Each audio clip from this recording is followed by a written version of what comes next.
Good morning, distinguished participants, ladies and gentlemen. Thank you very much for joining us today to celebrate the Republic of Korea's 30th anniversary of its accession to the United Nations. My name is Peter Chin. I am an Associate Social Affairs Officer at the United Nations Economic and Social Commission for Asia and the Pacific, or ESCAP for short, and I'll be your MC for today. As part of the celebration, we will be having insightful dialogues on three topical areas with regards to the future of multilateralism and the role of the Republic of Korea. They are first, the development cooperation and humanitarian assistance. Second, multilateral climate action for people and the planet. Third, innovation and the digital transformation. Before we start the policy dialogues, I have several housekeeping announcements to make. First, simultaneous interpretation for Korean and English will be provided throughout the policy dialogue, so please ensure that the appropriate language selection is made, which is located at the bottom of your Zoom window meeting. Second, for speakers who are participating in the panels, please do turn on your microphones and video for everyone to see. And for anyone else who is not speaking, we kindly request that you keep your videos and microphones turned off. Lastly, please do send us your questions and comments through the chat box. We will continue to monitor the chat box throughout the event and deliver your questions to the respective moderators. Now, without further ado, I would like to invite Mr. Ganbo Basanjaf, the head of ESCAP's East and Northeast Asia's office, to deliver his opening remarks. Mr. Basanjaf? Distinguished participants, ladies and gentlemen, good morning. On behalf of the United Nations in Korea, it gives me a great pleasure to welcome you to this special policy dialogue on the future of multilateralism and the role of the Republic of Korea, co-organized by 18 United Nations entities in Korea and the Ministry of Foreign Affairs. This program is organized as part of a series of commemorative events held in Korea and in the United Nations, officially kicked off in June to celebrate the 30th anniversary of Korea joining the United Nations. We also dedicate today's event, marking the United Nations Day, 24 October as well. Now, let me start by thanking Mr. Jang Wook-jin, Director General of the International Organization's Bureau of the Ministry of Foreign Affairs of Korea, and his team for making today's event possible, and the Ministry of Foreign Affairs for their strong support to the work of the United Nations and multilateral cooperation over the years. We also have here today some of our key partners from the Korean government, civil society organizations, and the private sector who have been instrumental to delivering our mandates. And we are extremely glad to have this opportunity to recognize their contributions in our joint achievements. Although we could not hold this policy dialogue in person due to the COVID-19 pandemic, this is nonetheless a unique event with the United Nations community in Korea gathering for the first time to organize a policy dialogue. And it is a testament to the special relationship the United Nations has with Korea. While becoming an official member of the United Nations in 1991, Korea demonstrated extraordinary leadership in many respects during the past 30 years. Korea, as an emerging donor, has played a distinctive role in bridging the developing and developed countries, actively sharing its knowledge and development experience through innovative development cooperation strategies.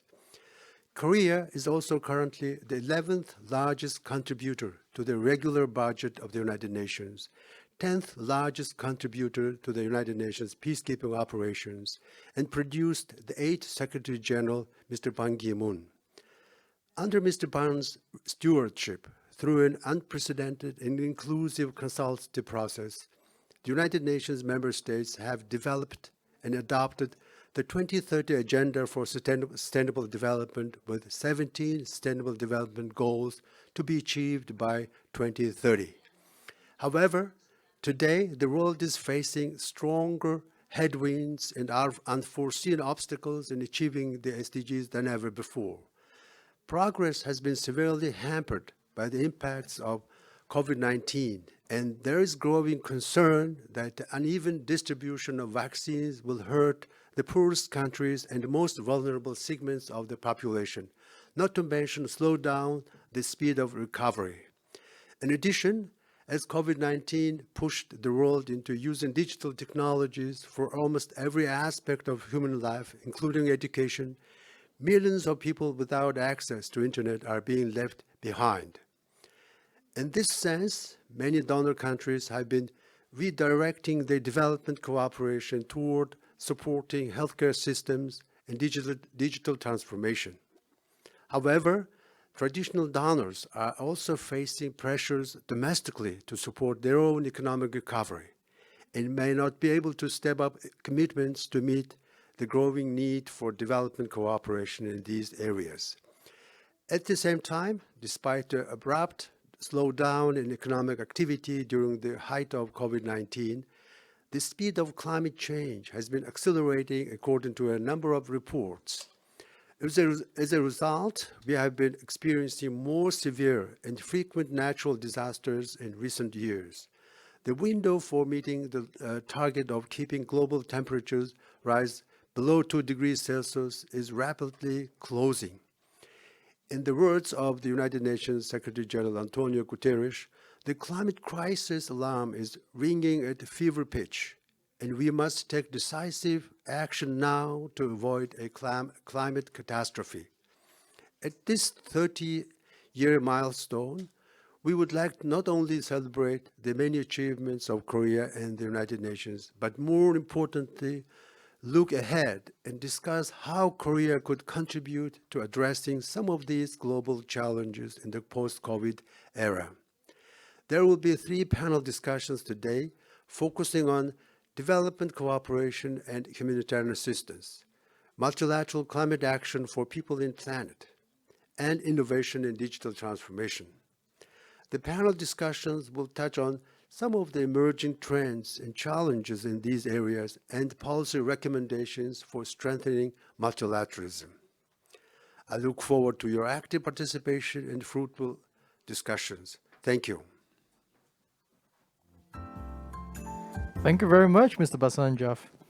I would now like to give the floor to Mr. Wook Jing Chang, Director General of the International Organization Bureau, Ministry of Foreign Affairs, to deliver his opening remarks. Mr. Chang?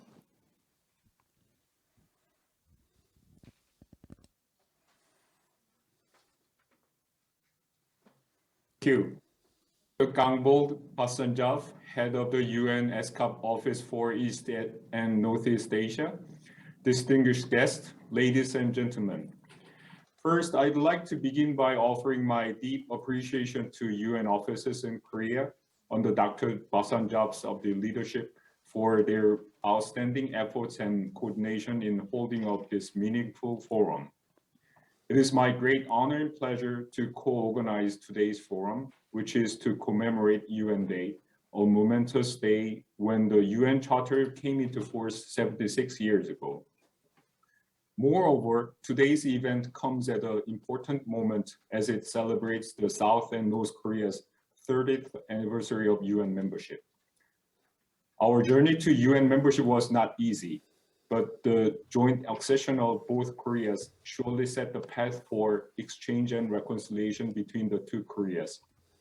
For the past 3 decades, both Koreas worked to bring peace and prosperity coming together in the international forum, including the UN.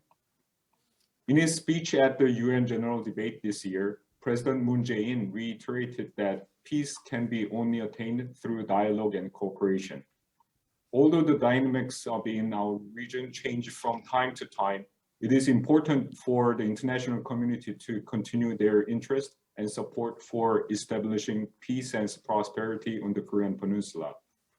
In this regard, I ask the international community as well as the UN offices here to remain ready to reach out to North Korea for dialogue and engagement. One day in the near future, I believe the two Koreas, together with the UN offices here, will be able to sit down in this forum to discuss about the cooperation in the peninsula in all areas such as responding to climate change, building resilience to natural disasters, tackling infectious diseases, and accomplishing SDGs. To make this happen, we need continuous support from all of you.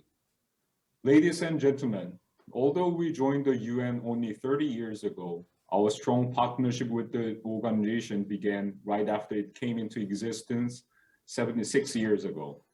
The UN came to our country under the Uniting for Peace resolution, laying the foundation for peace and prosperity of Korea today.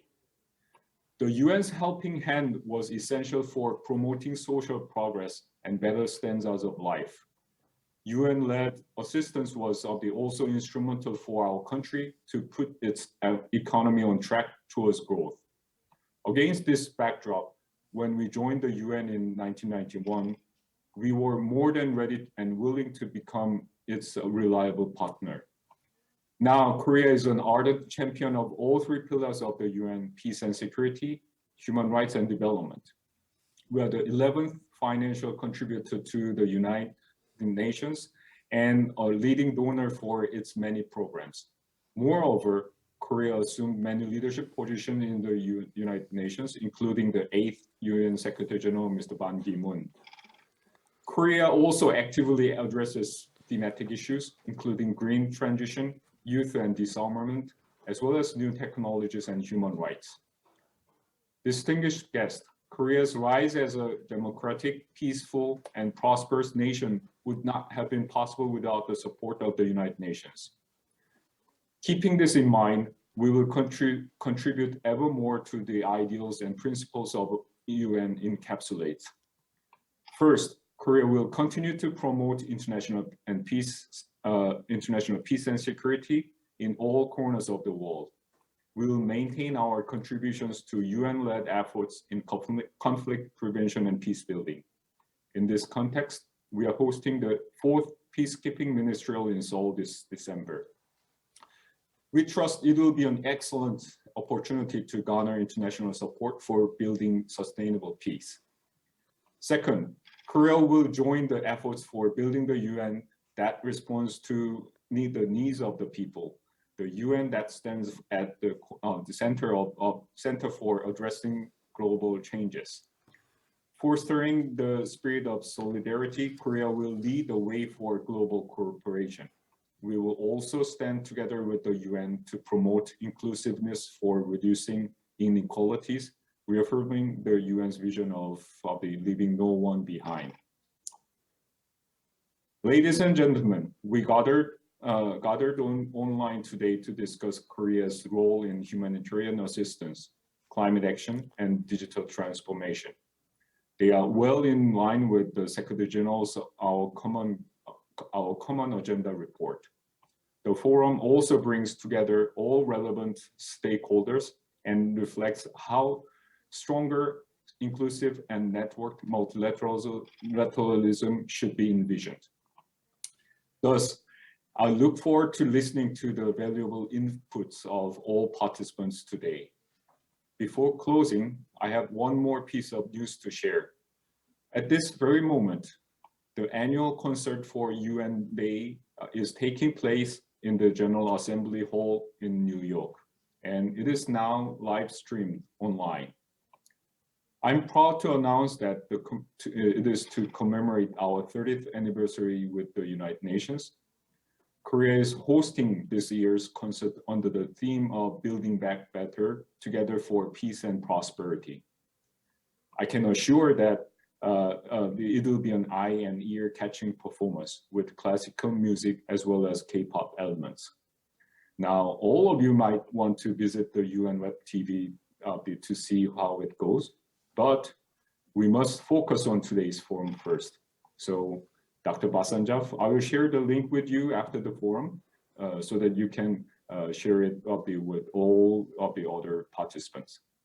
With that, I bring my remarks to close. Thank you. Thank you. Thank you very much, Mr. Chung, for your opening remarks. This concludes our opening session, and we will move on to the first panel discussion. Now, as a reminder for our speakers, please do enable your microphones and cameras during the panel discussion. And our first topic for today will be the development cooperation and humanitarian assistance. And for this, I would like to invite our moderator, Ms. Juyeon Kang, whom is the Deputy Director General of the Development Cooperation Bureau within the Ministry of Foreign Affairs, to guide us through the discussions. Now, Ms. Kang, the floor is yours. Thank you very much. First of all, I wanted to thank the organizers for giving me the opportunity to participate in today's event. As we all know, and as we have heard from Director General Chang Wook-jin, Korea, as one of the greatest beneficiaries of international assistance, has been really committed to giving back to the international community. And this has been done in very close cooperation with the UN over the years. And today, with the COVID-19 outbreak, we wanted to take this opportunity to explore how Korea can effectively support global efforts to reach the SDGs, especially in the decade of action. Obviously, it is an understatement to say that our world has profoundly changed since COVID-19. The pandemic has taken a tragic toll on humanity. Its impact on the progress towards the SDGs is sadly becoming a familiar story. Rising extreme poverty, millions losing their jobs, many children still out of school. This has been compounded by extreme weather events around the world, not to mention the conflicts that continue to rage on. So as we all know, it has never been more important for all of us to come together and step up efforts to build a more inclusive, sustainable future.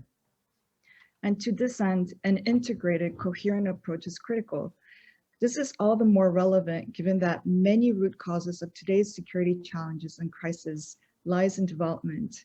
We are increasingly seeing conflicts, insecurity, and violent extremism in areas such as the Sahel, Afghanistan, northern Mozambique, escalating from local grievances over poverty, climate change, land and resources, to name a few. So we recognize that we must be better at addressing these root causes, taking into account the humanitarian, development, and peace nexus, or the concept of sustained peace that was adopted by member states in 2016. At the same time, building partnerships with a range of stakeholders is critical. Today, many actors with the financial resources and technology are showing unprecedented interest in working towards the SDGs. This is fundamentally changing the development landscape, as you know very well. Private investment in sustainable development has been on a rapid rise, and social entrepreneurs are resorting to frontier technology to help achieve sustainable development. I think we really need to take advantage of this paradigm shift. Actually, one of my favorite quotes is of Secretary General Guterres, who mentioned that the world already has the resources to deliver the 2030 agenda. So the question is, how do we connect the dots? And for Korea, we have been a very strong supporter of the reform efforts at the UN to promote coherence and coordination across pillars. We have been promoting efforts to sustaining peace, while recently assuming the role of the chair of the Peacebuilding Commission. And this year, we adopted the Hdp Nexus Strategy. With this strategy, we will, in the short term, focus on providing more integrated support, especially for fragile contexts, including the Sahel and South Sudan. In South Sudan, given that we have deployed peacekeepers, we're exploring ways with several UN agencies on the ground to link our development support to the work of our peacekeepers in the war region. But we're also well aware that the nexus issue is also a sensitive one for many of our partner countries. As you know, they're concerned about the securitization of development and the potential that this could undermine their sovereignty. So for sure, we will try to be responsive to such concerns while fully taking into account their national ownership. So having said that, this session brings together high-level speakers from our development and humanitarian UN agencies located here in Korea. And we will be focusing on 3 issues. First, what is the future of development and the role of Korea? Second, what are the specific aspects of the HDP Nexus, including the implication of the Nexus for multi-mandated organizations, as well as best practices in promoting advocacy and mobilizing collective action, especially with the civil society and the private sector? And third, how can Korea better contribute to sustaining peace, or the HDP Nexus? So I will first pose these questions to our speakers, and if we have enough time, we'll take a couple of questions from our audience today. I would like to direct the first question to Ms. Ann Jukner, Director of UNDP Seoul Policy Center, as well as Mr. Orange Line, Head of the UNICEF Seoul Liaison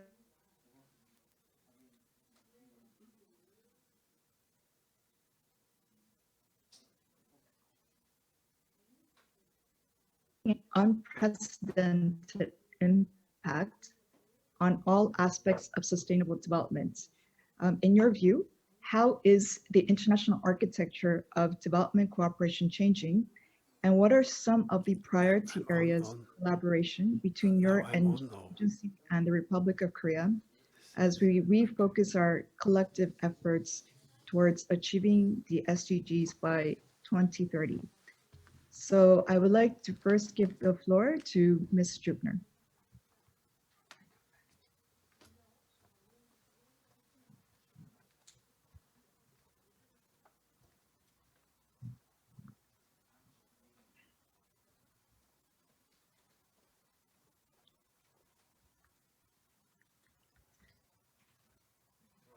Thank you very much.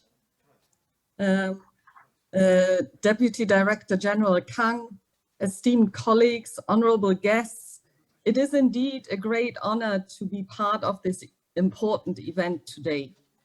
The United Nations Development Programme, or UNDP, works with countries to expand people's choices for a fairer and sustainable future and to build the world envisioned by the 2030 Agenda for Sustainable Development, one with planet and people in balance.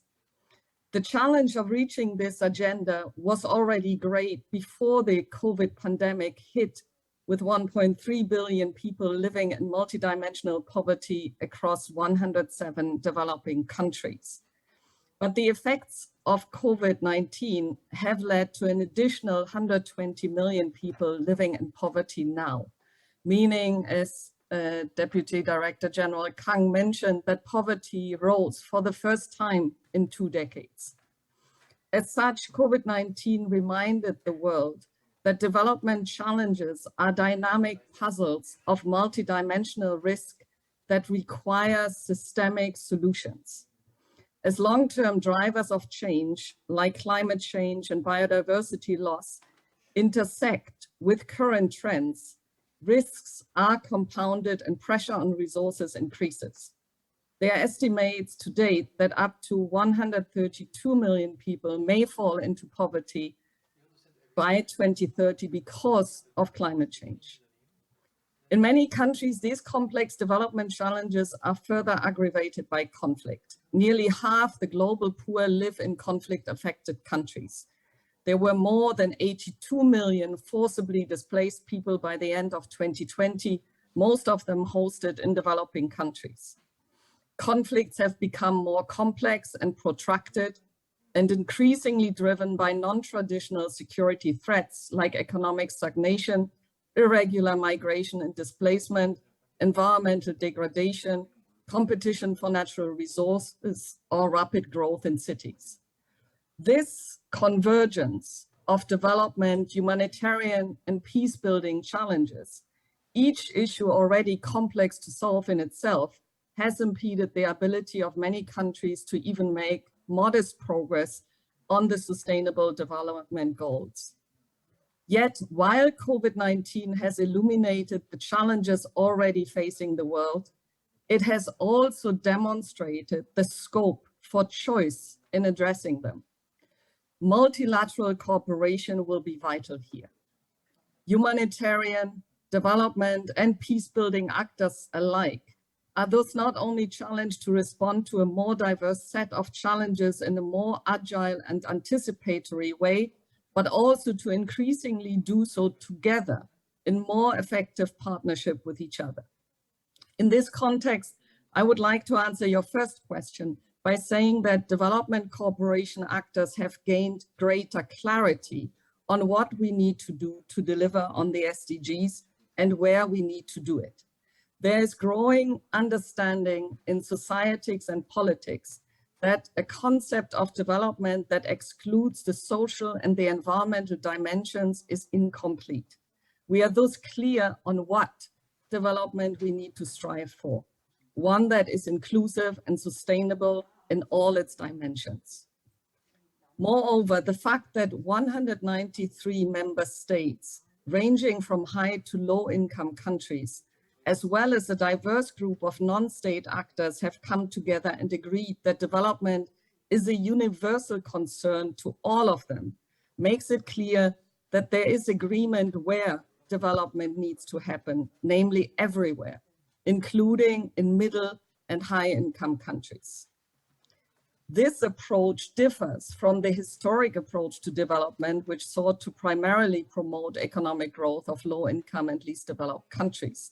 Indeed, the COVID-19 pandemic demonstrated that the economic status of developed countries did not grant them immunity to the disease, and affirmed that providing equal access to healthcare while building back better was the best way to advance the living standards of their citizens going forward. In this sense, much has already been achieved, yet there is urgency to achieve more. And the upcoming COP in Glasgow may offer a rare and timely opportunity to accelerate international cooperation on jointly tackling evident climate risks. But if we look at how far we have come to build consensus around how sustainable development should be achieved, we see that the 2030 Agenda's vision of a revitalized global partnership as a bedrock for the achievement of the SDGs has not yet materialized to the degree necessary. The absence of a closely integrated global network of intrinsic partnerships is not too surprising. Even if we look at cooperation between our agencies as part of the UN development system or across different units in our own organizations, we must acknowledge that building and maintaining partnerships is not an easy task, even if there is great commitment from all involved. Entering the SDG decade of action, there is increasing urgency to bring together actors from different countries and parts of society to achieve our shared goals. And this renewed emphasis on deeper partnerships reflects how development cooperation needs to evolve in the coming years. Which brings me to your second question on what future potential areas of collaboration we as UNDP Seoul Policy Center can foresee with Korean partners. Celebrating our 10th anniversary this year, our center has successfully collaborated with a broad range of Korean actors from the public and the private sector, as well as civil society over the last decade. Generously supported by the Ministry of Foreign Affairs and other Korean partners, we have been able to connect developing countries with specialists and knowledge providers from the Republic of Korea on jointly shared development priorities, including strengthening anti-corruption measures, addressing sexual and gender-based violence, and advancing sustainable forestry through our knowledge exchange modality, the SDG partnerships. And this has enabled us to realize significant results on the ground. Guided by UNDP's new strategic plan, which emphasizes the need for new and innovative ways of cooperating to address common challenges, we are looking forward to jointly identify with our partners how we can improve our current way of working and take it to greater scale to better contribute towards the global partnership and to bring the SDGs back on track. As both the Republic of Korea's third midterm strategy for development cooperation and UNDP's new strategic plan are committed to advancing green and just transition and digital transformation as key strategic objectives, we stand ready to further explore new substantive partnerships built around this clear overlap in strategic vision for a better tomorrow.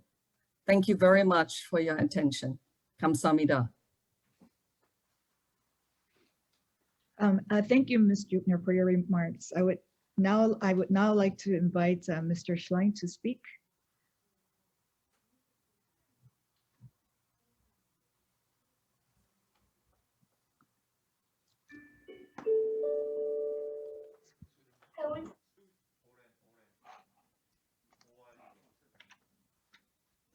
Yes, thank you, Deputy Director General Kang and guests. It's a pleasure to speak with you today. With regard to the first question, allow me first to respond by underscoring the profound impact of COVID-19 on children. COVID-19 has reminded us how fragile our world can be and how quickly all the systems that support children's development and well-being can be overwhelmed and upended, from health, nutrition, protection, and education, to transportation and supply chains, to national economies and household incomes. The impact of COVID-19 on children has indeed been extremely profound. A total of 1.2 billion children are facing multidimensional poverty, including an additional 150 million children due to COVID-19. These children are being deprived of health, education, nutrition, and access to water and sanitation. Cases of malnutrition have been exacerbated by COVID-19. Currently, over 149 million children under 5 are estimated to have been stunted or too short for their age, and more than 45 million are wasted or too thin for their height. Primary and secondary schools remain closed in 19 countries, affecting over 156 million students. With an average loss of over half a year's schooling, children stand to lose the equivalent of $872 a year from their future earnings, a global loss of over $10 trillion. The number of children in child labor has risen to 160 million worldwide, an increase of more than 8 million children over the last few years, with millions more at risk due to the impacts of COVID-19. Significantly, this is the first increase that we have witnessed in 2 decades. Up to 85 million more girls and boys worldwide may be exposed to physical, sexual, and/or emotional violence because of COVID-19 quarantine, and an additional 10 million child marriages will take place over the next decade. And finally, preliminary evidence of the impact on children's mental health suggests an increase in anxiety and worsening of pre-existing mental health conditions. As the world recovers from the catastrophic effects of COVID-19 on nearly every aspect of our lives, humanitarian emergencies, some natural and some in conflict-plagued countries and regions, continue to spread and worsen. And the number of climate-related disasters has not only tripled in the last 30 years, but has also increased in frequency and intensity, threatening food security, increasing water scarcity, forcing people from their homes, and heightening the risk of conflict and public health emergencies. Approximately 1 billion children, nearly half the world's 2.2 billion children, live in one of the 33 countries that are classified as extremely high risk to the impacts of climate change. COVID-19 has reversed many of the hard-won gains countries have achieved in recent decades, as you've heard. But before it struck, as we well know, the world was already off track in meeting the SDGs. As an international development community, we now face a unique set of challenges against the backdrop of reducing ODA and increased domestic priorities. We are being asked to do more with less. The international architecture of development cooperation will inevitably need to evolve if we are to effectively respond to the immediate challenges of the pandemic, while recalibrating our collective efforts to meet the SDGs, especially for the most vulnerable, marginalized populations. We view 3 critical actions as being imperative to safeguard all children's futures, requiring strong commitment and action on the part of national governments, the international community, and the private sector. First, we need to safeguard critical social spending and minimize the negative impacts of the economic crisis on children, ensuring that they are last in line for budget cuts. Second, we need to ensure the effective and efficient use of financial resources across social sectors for human capital development, maximizing coverage and impact for all children. And third, we need to identify and deploy additional international and domestic financing options using innovative approaches that will ensure that we can direct adequate financing towards an inclusive recovery that protects children, tackles inequalities, and sets a course for more resilient economies to respond to future shocks. With regard to your second question, in terms of our priorities in our collaboration between UNICEF specifically and the Republic of Korea, as I reflect upon the 30-year collaboration between Korea and UNICEF since Korea joined the United Nations, I'm truly impressed by the scope and the scale of our partnership and the results that we have jointly achieved for children.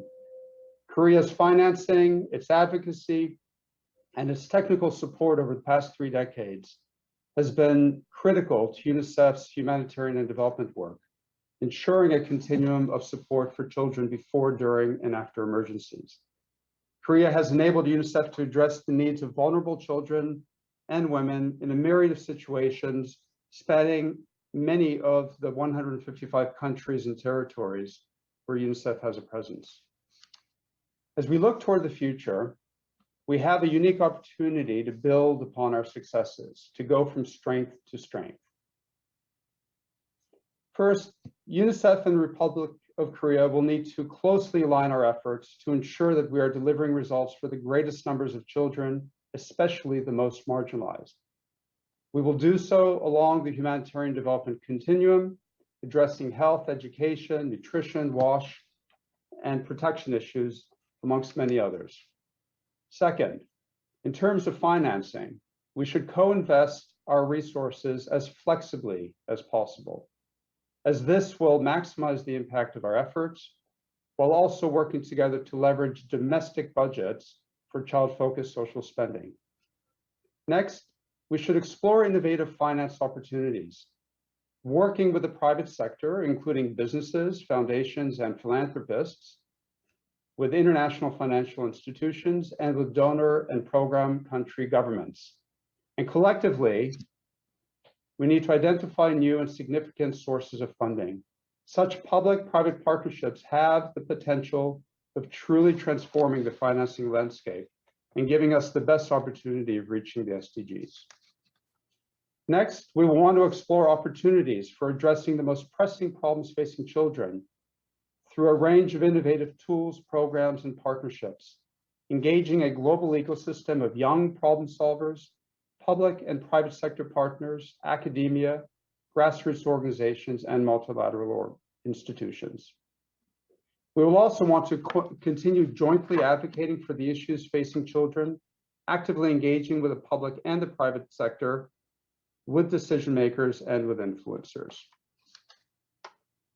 UNICEF believes that there are significant opportunities to also build upon our strong technical collaboration. This includes our highly successful partnership with COICA's volunteer program, which has deployed dozens of COICA multilateral cooperation officers, known as KMCOs, to UNICEF, as well as to the other UN organizations since 2013, to provide technical support to implement our programs. And finally, as we explore new areas of alignment between Korea's ODA priorities and UNICEF's new strategic plan, which is coming into effect in January, we will want to expand our engagement with the business sector in Korea to provide expertise and technological solutions to the issues that we are jointly addressing across the globe.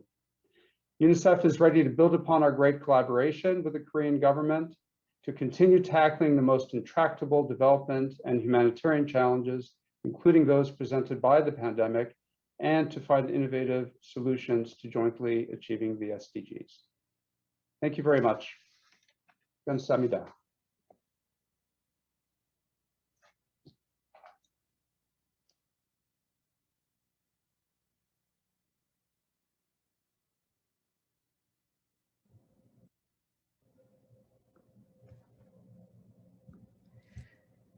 Thank you very much, Mr. Chilai, for your comments. And lastly, I would like to invite Mr. Doyan Wan.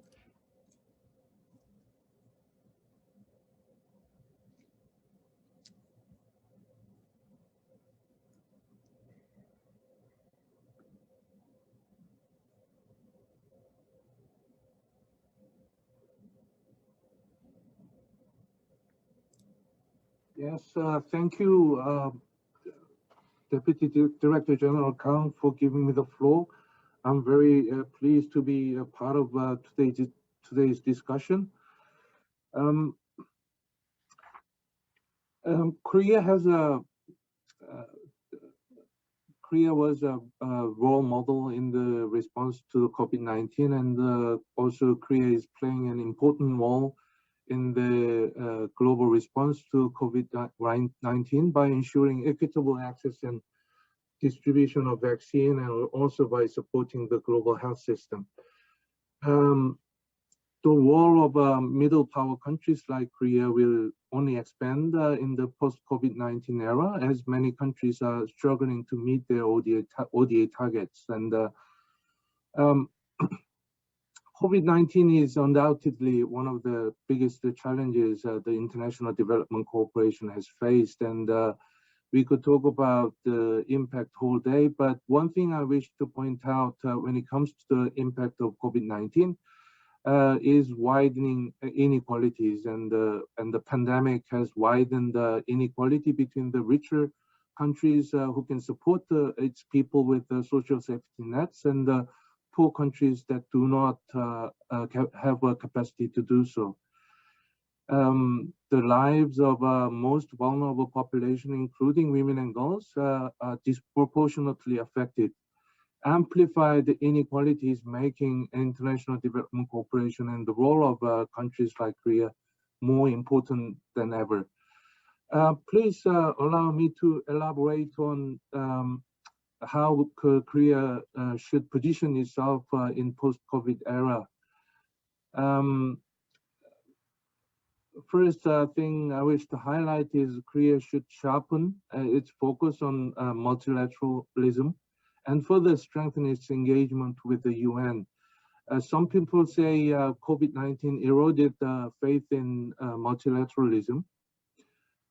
There is growing competition between the countries to get access to limited resources like vaccine. Inequality is widening. Nationalists are gaining their voices worldwide. While these trends are worrisome, it is also true that COVID-19 is opening up a space for middle power countries like Korea to be a role model. And Korea stood for values such as multilateralism, respect for human rights, gender equality, and human dignity. And there are all the more reasons why Korea should raise its voice in the post-COVID era.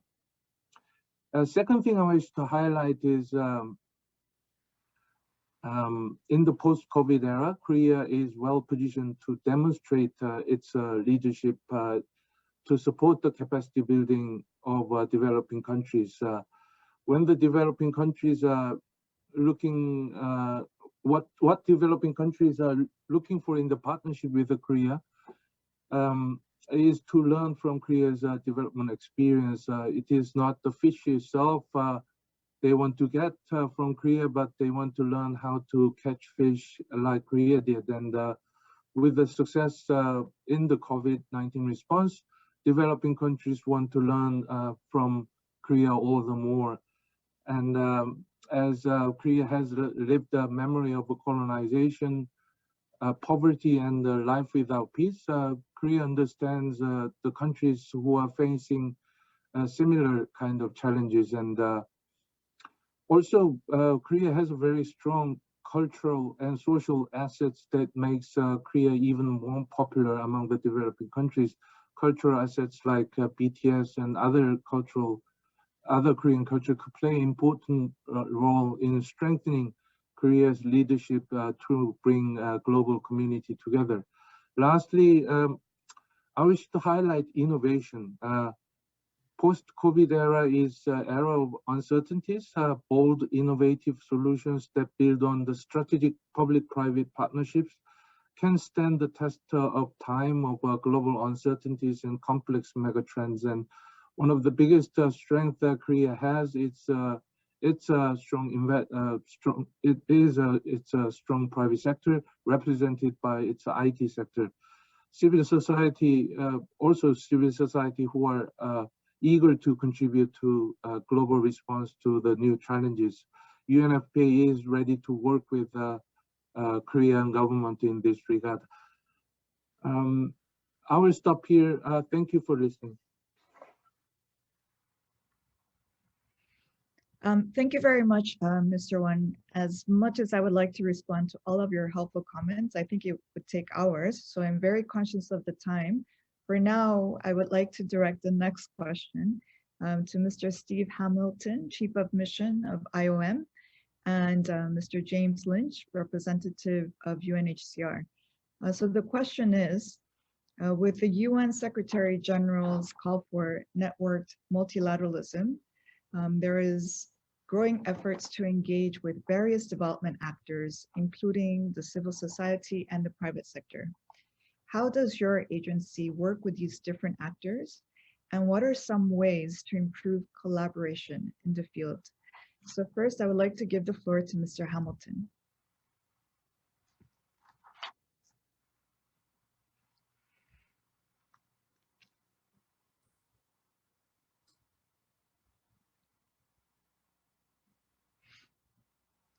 I don't know if thank you. Thank you very much, Deputy Director General, esteemed guests and colleagues. The International Organization for Migration works in several ways with Korean actors to not only support the Secretary General's call for robust collaboration, but to support the objectives of the Korean government in strengthening Korean NGOs to implement programs globally and raise standards of expertise of NGOs within Korea. Looking at international collaboration, as an operational organization, it is important for IOM to partner with a diverse range of NGOs on global programming, not only to access specialized technical skills that these NGOs possess, but also to ensure the growth of expertise within the NGO sector as a whole. IOM's own growth, effectiveness, and efficiencies is reliant upon being able to partner with a wide range of skilled, proficient NGOs and other civil society actors. Diversity on the ground means more than just diversity in our own agencies or within the UN. It also means diversity of actors involved. Therefore, diversity of where those actors come from. The overabundance of international NGOs from mainly Western countries needs to be balanced by a growth of NGOs from other parts of the world to take on more global programs via partnerships with UN agencies as needed, but eventually more standalone programming.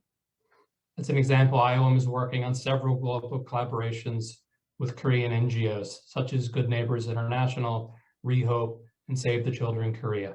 IOM actively pursues cooperation with Korean NGOs. IOM works closely with COIC and the Ministry of Foreign Affairs on briefing NGOs that might be interested to expand their programming and matching interesting NGOs with IOM missions around the world that are applying for Korean funding. IOM also conducts follow-up meetings with interested NGOs to see how they can better prepare themselves. IOM also has an active ongoing relationship with Korea NGO Council for Overseas Development Cooperation to better liaise with a wider spectrum of NGOs who might be interested to engage in overseas projects. Some of these could be small NGOs with little overseas experience, but strong technical skills that would be applicable across the humanitarian development peace nexus. In terms of the domestic capacity building, for the past few decades, IOM has been working extensively on enhancing the preparedness and response capacity of government and civil society actors to both natural and man-made disasters through knowledge sharing events, trainings, and seminars. IOM currently holds quarterly knowledge sharing webinars on humanitarian assistance best practices and innovative approaches, which are attended by Korean NGO staff, researchers, and government officials, including COICA staff, but are open to any interested professionals. While these trainings are focused on the ability of civil society to respond domestically, raising the capacity of NGOs domestically creates more opportunity for them to consider branching out overseas and utilize their strong technical skills wherever they are needed. IOM has also just begun a partnership with COICA to deliver tailored trainings on humanitarian assistance in emergency contexts in order to support the preparedness of COICA staff who form the reserve force of the Korea Disaster Relief Team, as well as NGO partners of COICA. These trainings provide participants with more comprehensive understanding of operations at the field level, as well as cover safety and security training for staff who are likely to be deployed overseas. While not always mentioned, the importance of fully supporting COICA and Ministry of Foreign Affairs requests for increased Korean staffing on Korean-funded programs is an essential element of raising the capacity in the overall humanitarian development sector in Korea. Many of these staff come from civil society or government backgrounds and often return to similar roles with enhanced experiences. Many enter IOM with strong technical skills related to a specific project, but go on to develop entirely new areas of focus as IOM missions are implementing many different types of programs at the same time. The Republic of Korea has a wealth of technical skills in the 20 to 30-year-olds that needs to be utilized by the UN in operational settings to better engage the spirit of humanitarian development assistance in these young professionals. By doing so, it is hoped they will remain in the field, either in the UN or in Korean agencies or organizations. Thank you very much.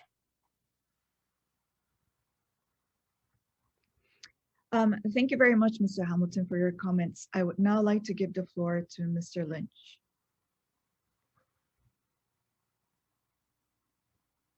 Indulge you a little, I'd like to say hi to my colleagues who I'm only seeing for the first time, some of them, because of COVID-19. On the question about multilateralism, I think the answer for UNHCR is simple. UNHCR fully embraces multilateralism with a view on enhancing protection and finding durable solutions for refugees. If you look at the last 15 years, we can see a trend of ever increasing forced displacement. As you know from the figures, we are now at 82.4 million people forcibly displaced. This is the highest figure ever. Of those, more than a third, 26.4 million, are refugees. It is also important to comprehend that 85% of the refugees live in developing countries, low and middle developing countries. The countries are often disproportionately affected. That means only 15% of the refugees live in the global north. This is a myth that we have been trying to deal with here in Korea, the understanding that refugees come only for economic reasons, or they come to economically high-level countries, and the facts don't bore that out at all. We had to realize that especially for low-income countries with very large numbers of refugees, the situation became increasingly unsustainable. Therefore, there was a global recognition, and also because of what happened with the Syrians going particularly to Germany and other parts of Europe, that more needed to be done and better solutions had to be found for refugees. The most concrete example was the Global Compact on Refugees, which was adopted by the General Assembly almost unanimously in 2018. The adoption of the compact really was a real watershed moment where the world agreed on a new deal on how to address refugee situations, and we can consider this as a real achievement of multilateralism in today's world. The Global Compact on Refugees sought to ensure civil society, academia, development actors, governments, NGOs, and the private sector, and more importantly, the involvement of refugees to work together in protecting and finding solutions for refugees. The compact on itself was not just about bringing people together, but trying to find more innovative and novel approaches like the end of encampment, rights to work for refugees, so refugees could contribute and live a more decent life. As you know, the development funding is probably 10 times larger than humanitarian funding. So channeling development funding towards refugee situations in their host is a priority that we and other UN agencies have already had positive experiences with. And with this, we can move an important shift in how we deal with refugees, how the world deals with refugees. The World Bank and Asia Development Bank's recent work in Bangladesh are great examples of bringing together development actors at the early stage of an emergency rather than only in protracted long-term refugee situations like we have seen in Pakistan and Iran with Afghan refugees. It also allowed for us to try to bridge this gap between humanitarian assistance and development assistance, where the humanitarian assistance ends and development system was slow to meet the challenges, particularly for the return of refugees and making that return sustainable. Also, in the spirit of the Global Compact on Refugees, in recent years, UNHCR and several UN agencies, including UNICEF, FAO, UNDP, UN Habitat, and ILO have formalized their cooperation through global agreements or renewing existing ones. In conclusion, in December, the international community and many stakeholders will gather for a high-level meeting in both in-person and virtual. This meeting will assess achievements made since the Global Refugee Forum of 2019 and seek ways to expand support for refugees and host countries, and advance the implementation of pledges, as well as identify areas in need of further support. Many times I'm asked by journalists here and other duty stations I've worked, the Global Compact is not binding. How are you going to enforce this? How are you going to see that these pledges and commitments that were so importantly agreed upon in 2018 come to fruition? And these are meetings that we've been holding, one last year for the Global Refugee Forum and another one that will come in subsequent years, are ways to bring about a commitment by states to deal with refugees and bring everyone together and get new tools in our way of dealing with finding solutions for refugees. Here in Korea, the government, civil society, NGOs, and the private sector have actively participated in the implementation of the Global Compact on Refugees, which is much appreciated. And as my colleague from IOM, Steve, said, it's very important for the involvement of Korean NGOs, KOICA, the government of Korea, and its support for UNHCR's ongoing activities throughout the world, and for the general humanitarian response that we need in order to achieve these results. We have seen that just recently we were planning a strategy for Afghan refugees and finding solutions, and then how the situation so radically changed. And now we're looking for more of a humanitarian response rather than a development return response. And the government of Korea has played an active role in supporting UNHCR and other UN agencies in achieving life-saving matters throughout the world, and particularly recently in Afghanistan, which is much appreciated. Thank you, Deputy Director. Yes, thank you very much, Mr. Lynch, for your comments. The last question goes to Mr. Ramesh Pokharel, Acting Representative of OHCHR, and Ms. Marion Yoon, Director of WFP. And the question is, the Hdp Nexus, as well as sustaining peace, they're an important agenda for Korea. And what does this mean for your agency? And what role can Korea play in strengthening and promoting this agenda? So I would like to first give the floor to Mr. Pokharel.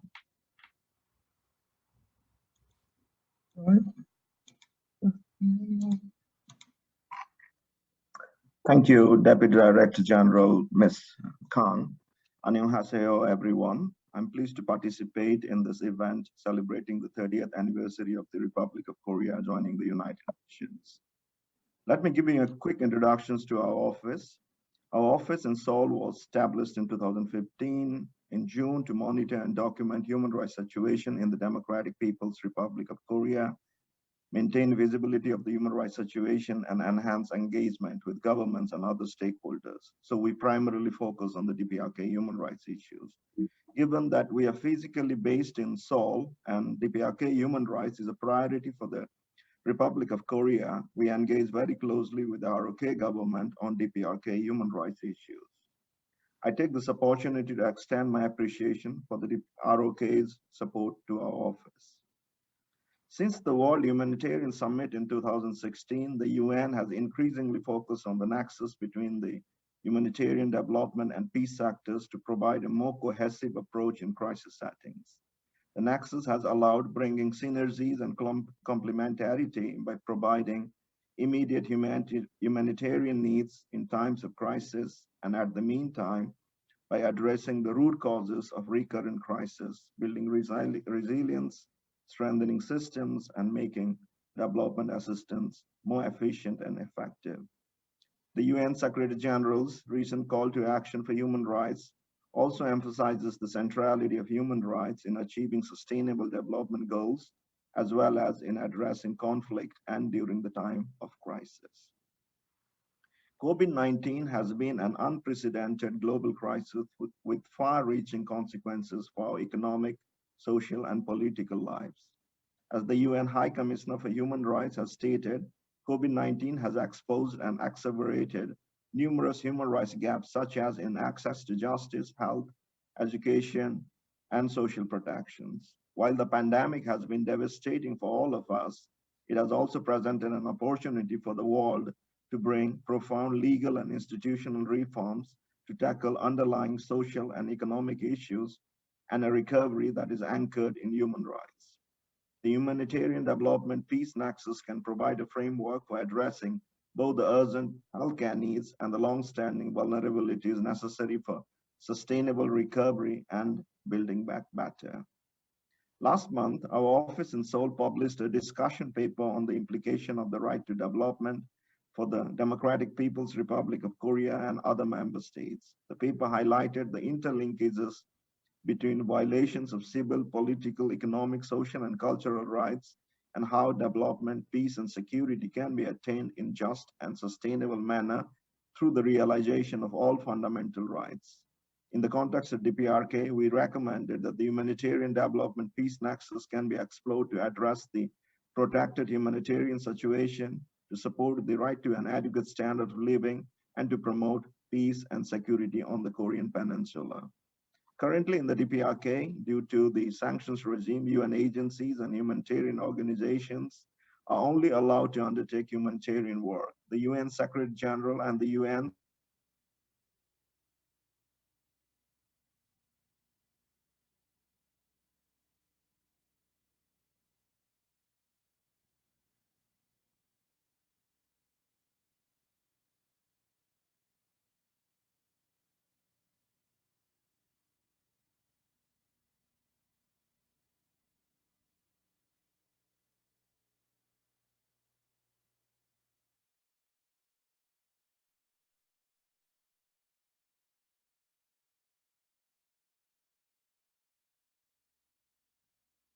The Republic of Korea is a strong supporter and promoter of democratic values, international human rights principles, multilateralism, and international partnership.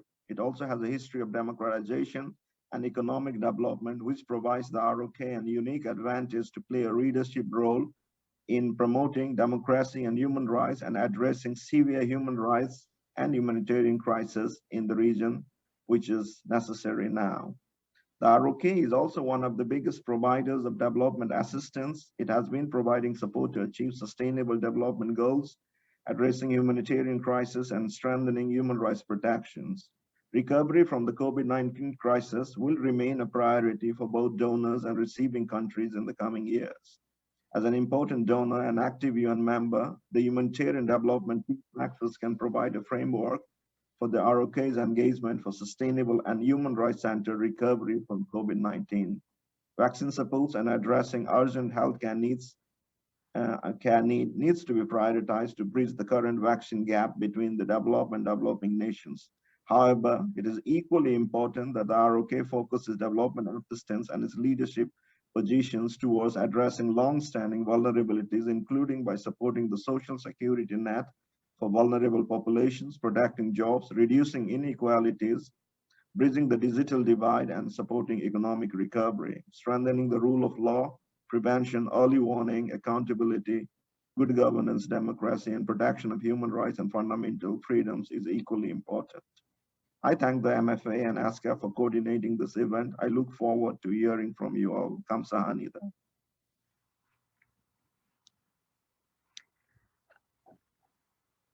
Thank you very much, Mr. Pokral, for your comments. And now I would like to give the floor to the last speaker today, and it will be Ms. Marion Yoon from WFP.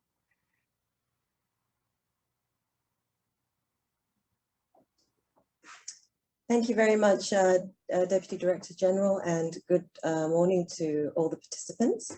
I'm very happy to be here today on behalf of the World Food Programme, particularly as WFP shares a very deep history with the Republic of Korea in the post-war years. And as we reflect on the past 30 years of ROK's membership in the UN system, it is indeed meaningful and significant that this panel is focusing on the humanitarian development peace nexus, its relevance, and also our respective roles in promoting this agenda, because it was core to the success of South Korea's own development success and graduation from food insecurity into economic prosperity and growth it enjoys today. So this session is tackling a very important agenda also for WFP. And I'd like to just start by looking at what HDP Nexus means to WFP and why it is so important also to South Korea. If you look at the past decade, we have seen a significant shift in the scale and complexity of humanitarian crises. While some parts of the globe have enjoyed stability, development, and growth, the number of armed conflicts in other parts of the world have unfortunately increased quite steadily, and more than double the number of crises directly related to or caused by armed conflict in the past decade alone. So these crises increasingly display complex interactions between economic, environmental, climatic, political, security, and societal factors that complicate not only the immediate response, a business WFP does very frequently, but also the search for longer term solutions, which we all agree is ultimately all our objective. More and more crises are linked to unresolved and intractable economical and socio-political disputes, including conflict, that lead to protracted humanitarian situations that continue year on year and or reoccur time and time again. The complexity and increasingly protracted nature of many of these crises has been at the heart of efforts to increase collaboration between humanitarian and development actors, with the objective to address the root causes and better support longer-term sustainable solutions while effectively addressing immediate and seemingly ever-increasing humanitarian needs. As much as these efforts are not new, they did regain momentum some years back through the World Humanitarian Summit that placed further emphasis on the need to transcend this humanitarian development divide and to define a new way of working. I think it's important to reflect on that.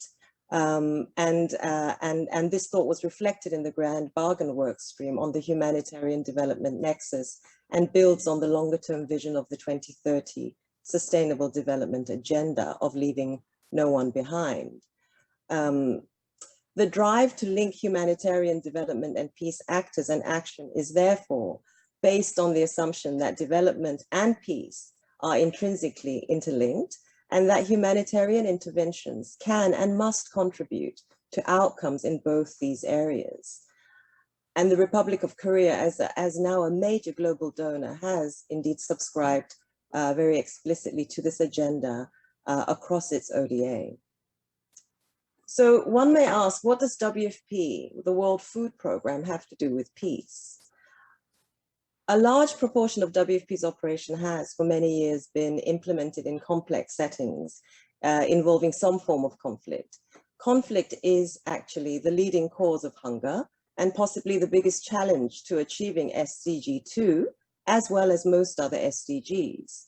In places like South Sudan, Afghanistan, Yemen, Ethiopia, and northeastern Nigeria, to just mention a few, conflict is the most prominent factor contributing to acute as well as chronic food insecurity. And even where peace has been achieved, instability often continues long after fighting has stopped, and the risk of relapse into conflict remains high. In fact, 90% of civil wars that have taken place during the past decade have occurred in countries that have a history of conflict. Food insecure countries have a 40% greater chance of relapsing into conflict than those that are not food insecure. So I think it's clear that in these contexts, it's demonstrated that food security does restore stability and a sense of normalcy.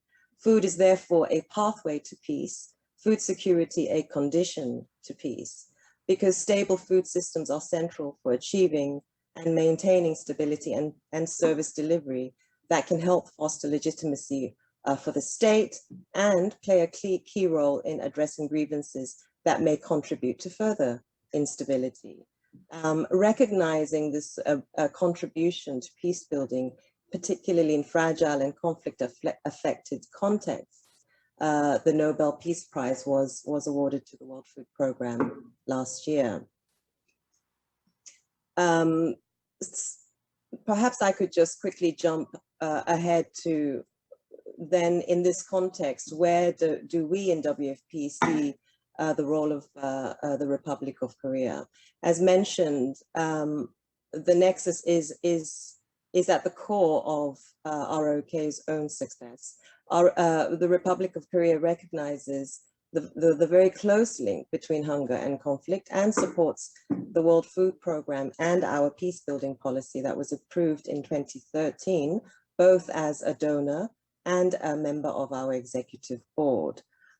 WFP's dual mandate, so both humanitarian and development mandate, as well as the nature of our programs that straddle humanitarian action and sustainable development, combined with hunger situations that more frequently are defined by conflict, means that the contribution of WFP to outcomes across humanitarian, development, and peace objectives are also quite significant.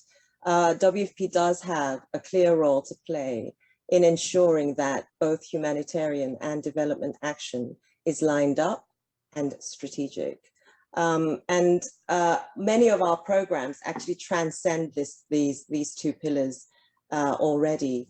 Programs such as school feeding, asset creation, livelihood activities respond to both immediate humanitarian needs while contributing to prevention, resilience, and development objectives, all of which are areas that the Republic of Korea are actively supporting and funding our programs across the world.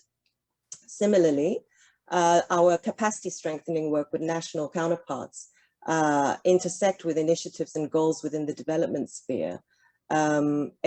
Examples include WFP's work with partners to build government resilience and adaptive capacities of communities to address climate change. So as a major global partner to WFP, the government of South Korea, the Republic of Korea, as I said, supports our programs across all of these pillars. What is more meaningful, and I do want to emphasize this because we are a very operational agency, is that the Republic of Korea provide their assistance with great flexibility, predictability, and in most cases as multi-year assistance, all of which allow an organization like WFP, whose 90% of our resources are in the front lines, it does allow us much greater and more optimal planning, integration, and of course, the longer term outcomes we mentioned already. As a subscriber to the Grand Bargain, the Republic of Korea has already embraced the importance of promoting this Hdp Nexus. Not to go into too much detail, but as we all of us know, formerly a recipient of UN assistance less than 30 years ago, the story of South Korea is a remarkable one, a shining example of development success and a benchmark for ending the cycle of poverty in a single lifetime. At the core of its development and economic transformation is an approach based on community-based resilience building, more famously known as the Semal movement or approach, a framework that the World Food Programme is also working with the Republic of Government, particularly through KOICA, in replicating across its programs in a number of countries, and where the World Food Programme, with active support of South Korea, is looking at scaling up even further through a global framework. So we do look to donors and partners like the Republic of Korea, who can provide a greater incentive for organizations like WFP to pursue better linked humanitarian development and peace actions by looking actively at bridging this divide and really being equipped with increasing flexible multi-year funding that can support this more collective outcome, and also recognizing the calls from other donors for programs and projects that can fully reflect this collaborative effort at the country level. The World Food Programme feels that the voice of partners and donors like the Republic of Korea must play an active role in incentivizing that agenda. Because really achieving outcomes across the humanitarian development and peace spectrum requires broad partnerships among all UN agencies, international and local NGOs, private sector, civil society actors, and above all, the government. And this integrated approach is something that the World Food Programme is very pleased to see as an increasing priority also here in South Korea. In closing, as a frontline agency with a dual mandate, the World Food Programme strongly supports linking efforts towards humanitarian development and peace objectives, working to end needs and reduce risks and vulnerabilities, but all the while keeping the individual at the center. Principled humanitarian action and longer-term development in support of governments are not mutually exclusive.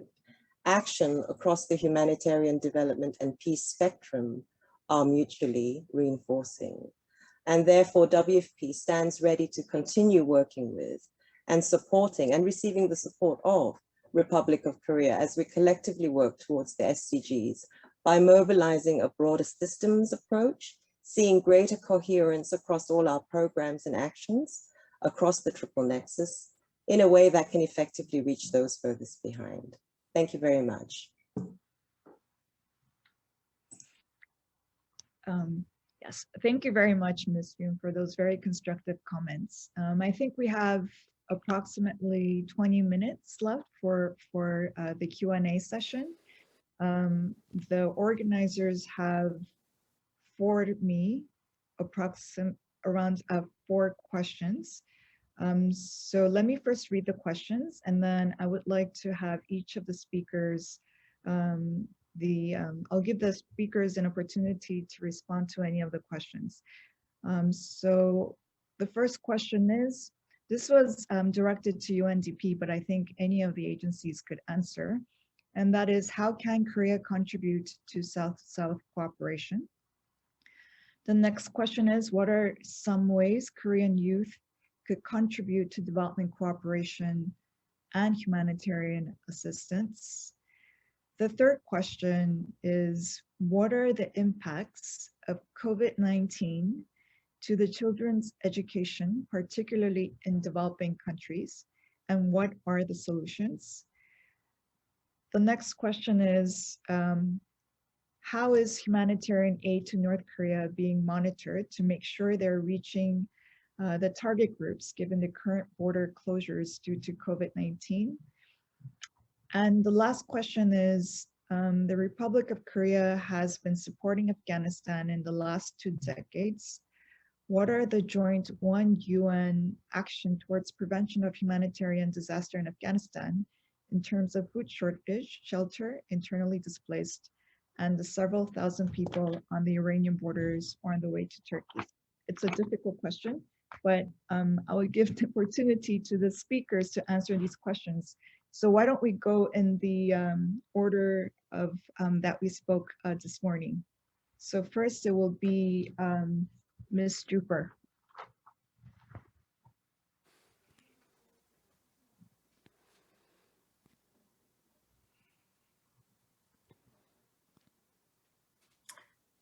Thank you very much, Deputy Director General Kang, and also a big thank you to all my UN colleagues for their insightful presentations. Allow me to respond very briefly to the first question. How can Korea contribute to South-South cooperation? We are indeed very grateful that we have had an opportunity here at the UNDP Seoul Policy Center over the last decade to exactly engage with our Korean counterparts in that area of work. And the idea here is that because of Korea's very unique and very solid development experiences and related technical expertise, our center is connecting this to concrete demands from our partner countries on the ground to help identify jointly adapted development solutions to some of the priority challenges. And here we are facilitating an exchange of, as I said, the related development experience, technical expertise from Korean partners, as well as some seed funding to actually facilitate application of these experiences in other countries.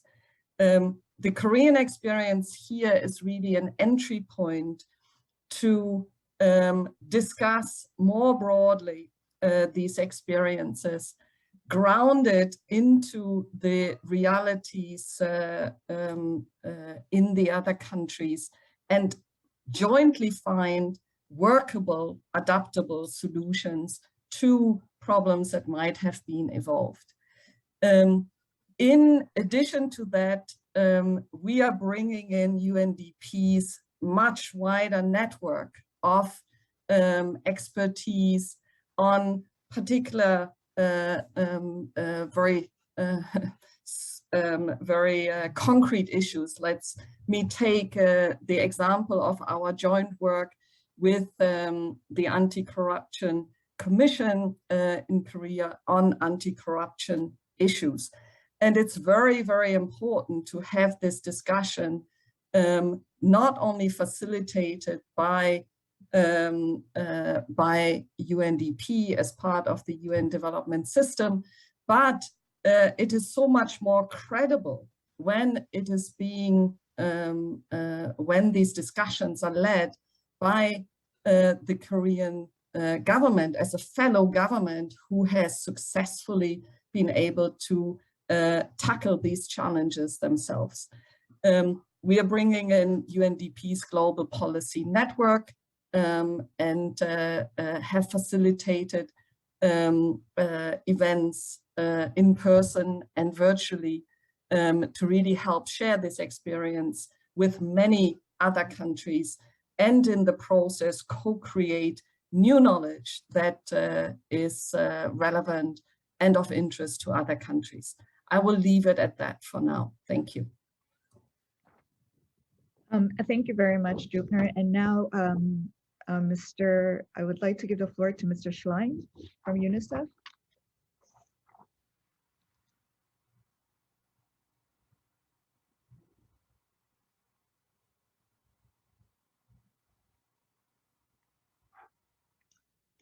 Thank you very much, Deputy Director. I think conceptually, UNICEF views the issue of knowledge exchange and South-South cooperation similarly to UNDP. From our perspective, of course, we maintain a very child-focused approach to the issues that we tackle. You know, it does seem to me that when I look more broadly at our partnership with the Korean government, as with all of our partners, there are kind of three interrelated issues, from financing to advocacy to technical exchange. And one of our big priorities as we move forward, certainly to our new strategic plan and next year, is to provide, create more emphasis, if you will, on the technical exchange aspect of our work. What is very clear to me and to my colleagues is that there is indeed so much that the developing world has to learn from the South Korean experience, both in terms of how the country has evolved and developed over the past number of years, but also in terms of its current experiences. And we had one very interesting example a few weeks ago. We had a a webinar technical exchange on the issue of vaccinating children and really exploring the South Korean experience. And what struck me, which is quite profound, and I've only been in this role now for a couple of months, was that we had a huge uptake. I mean, we had hundreds of colleagues across the UNICEF network, and considerable interest in repeating this type of experience with officials from ministries of health and other government agencies and civil society in country. So this is sort of the direction that we're going to go in next year, really identifying key priority issues to work with both the Korean government and academia and business and others. Let me perhaps stop there and cede the floor to other colleagues. Thank you. Thank you, Mr. Klein. I would now like to give the floor to Mr. Wan.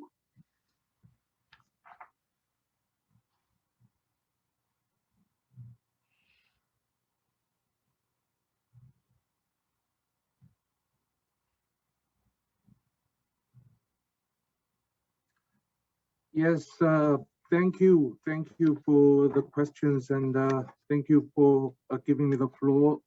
And let me just briefly touch upon the question regarding first the humanitarian aid to DPRK and the monitoring. And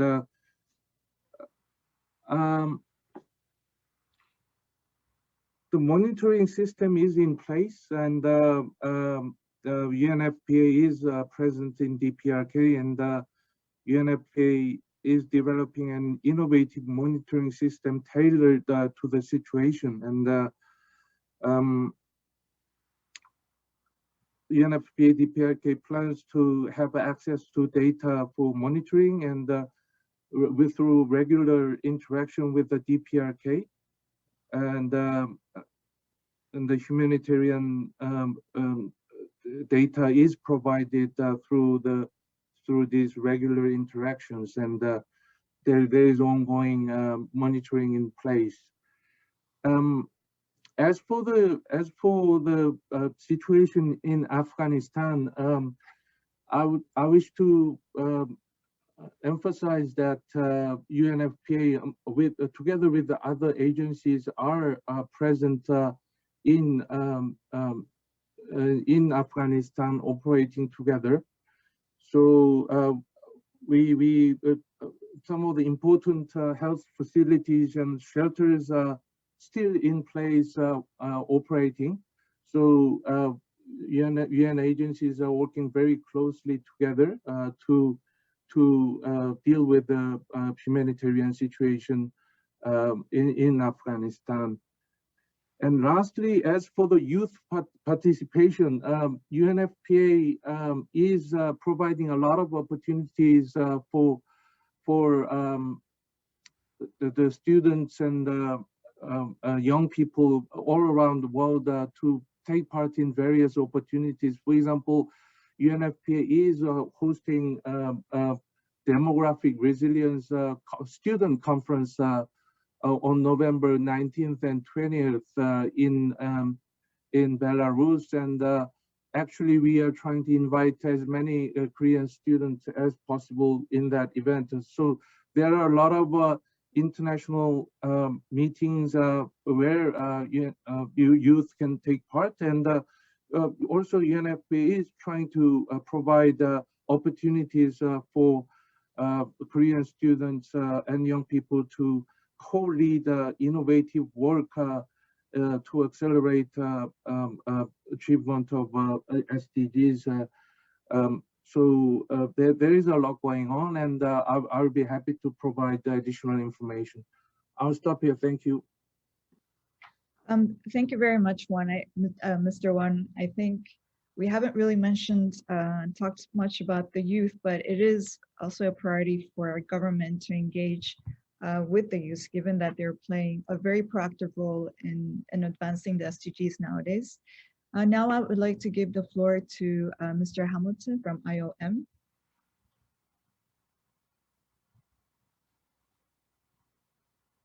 Thank you for the lead-in. I'm also going to answer the question about youth engagement. I speak quite a bit to university and high school students about this. I have two main messages for the youth. I mean, organize and apply. UN agencies have a history of welcoming small grassroots organizations. Student groups around the world are very active championing causes right now. So don't feel like the UN's unapproachable. Organize a small group and reach out to us. As my colleague just mentioned before, I mean, many of us are actively looking for youth and student groups to be engaged in existing activities. And then I'll also encourage youth and students to look at applying careers in humanitarian development and assistance, either with the UN or NGOs. I mean, take internships, volunteer, learn about the different agencies and different issues. There's a lot to learn to decide what you want to do. So don't feel we're unapproachable or inaccessible. That would be my main message. Thank you. Yes, thank you, Mr. Hamilton. Now, I would like to give the floor to Mr. Lynch from UNHCR.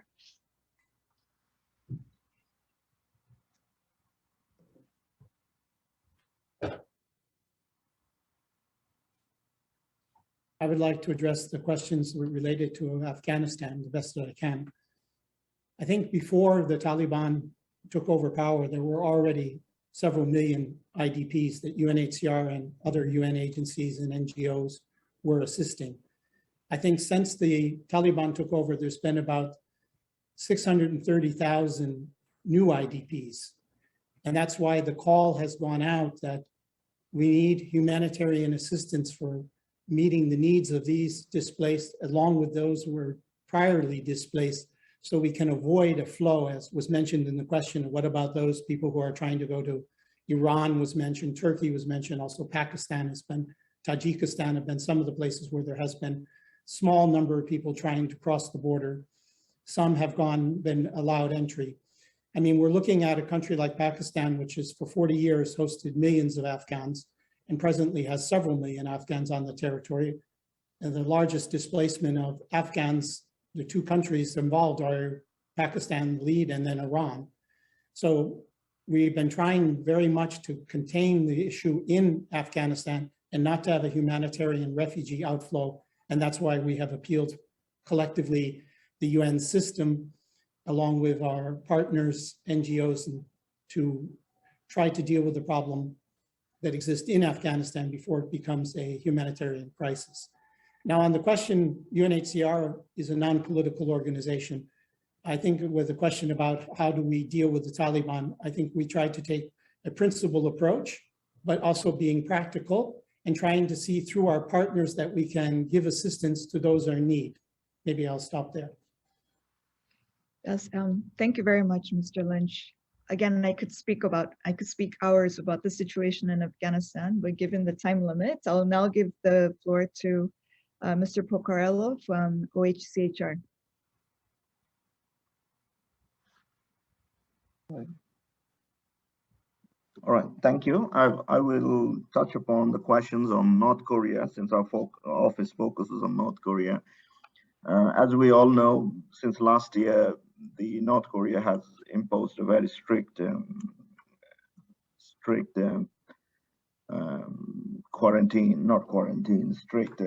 restrictions on travel restrictions, and most of the humanitarian agencies are not physically present currently in the country, which obviously has an impact on the humanitarian assistance, and our office, as well as the Special Rapporteur on the situation of human rights, as well as the UN Secretary General has raised that the current crisis would turn into, can be severe in the coming months.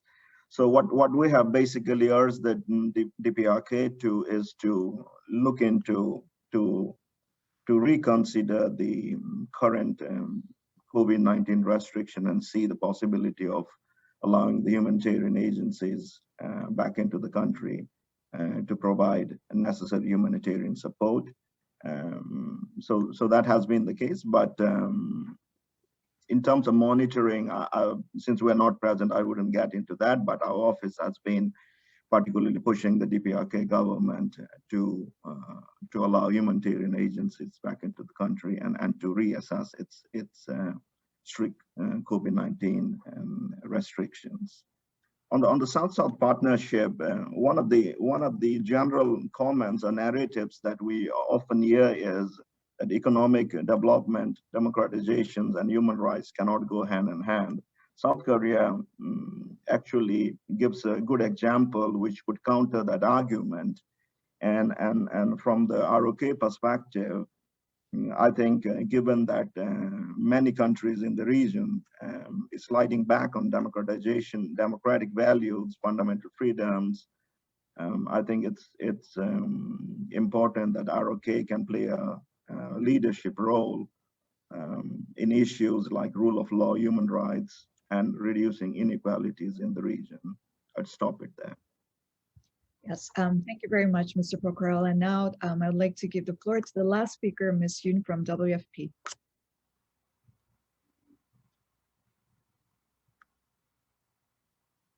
Thank you. Thank you very much.